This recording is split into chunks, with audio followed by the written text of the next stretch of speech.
Protozoal cardiovascular infections. Babesiosis. Characteristics: a protozoal disease that may include fever, chills, myagria, fatigue, jaundice, and anemia. Potentially severe, sometimes fatal, especially in splenectomized patients. Pathogens.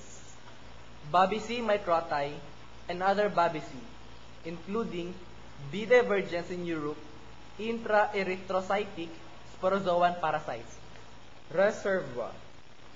Rodents for B. microti, cattle for B. divergens. Transmission.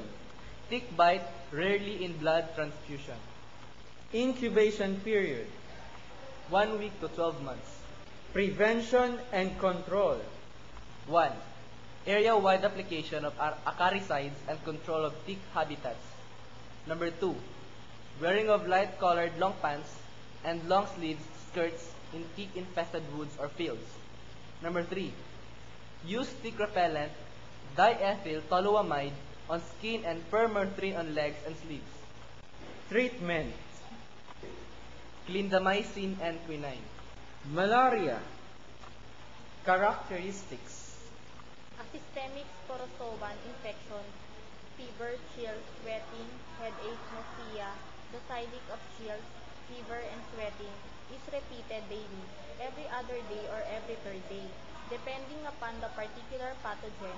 In addition to these symptoms, falciparum malaria may be accompanied by cough, diarrhea, respiratory distress, shock, renal and liver failure, pulmonary and cerebral edema, trauma, and death. Pathogens. Number 1. Plasmodium human malaria. Number 2.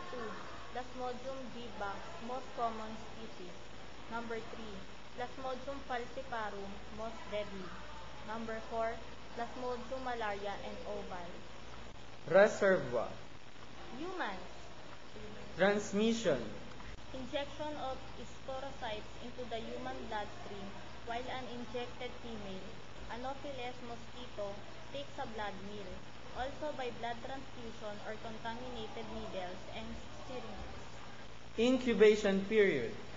Plasmodium species depends upon the time it has injected the sporocytes. Plasmodium falciparum, 7 to 14 days.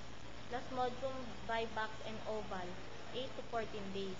Plasmodium malaria, 7 to 30 days, can be much longer, up to 8 to 10 months. Prevention and control. Mosquito control measures such as fillings and draining area of impounded water, larvicides, and insecticides. Number 2. Protective measures spraying, window screen, bed net, insect repellents to minimize mosquito bites. Chemoprophylaxis using chloroquine phosphate, mefloquine, doxycycline, or primaquine. Treatment. Various drugs depending upon species, susceptibility to parasite, and route administration. Toxoplasmosis. Characteristics: